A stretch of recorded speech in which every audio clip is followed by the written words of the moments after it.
Sleep apnea and diabetes are two health conditions more closely linked than many realize, forming a complex interplay that affects millions of individuals worldwide. Sleep apnea, characterized by repeated breathing interruptions during sleep, disrupts a good night's rest and triggers a cascade of physiological stress responses. These interruptions can lead to insulin resistance, a precursor to type 2 diabetes, by altering glucose metabolism and increasing the body's demand for insulin. Moreover, the resultant poor sleep quality and oxygen deprivation heighten the risk of developing diabetes by promoting inflammation, increasing blood pressure, and altering hormone levels that regulate appetite and glucose.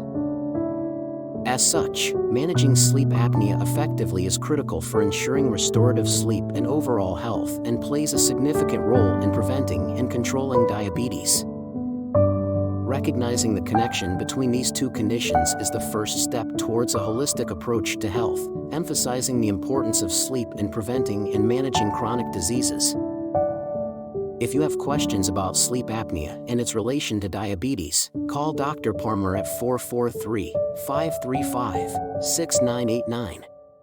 Dr. Palmer cares deeply about the health and well-being of her patients.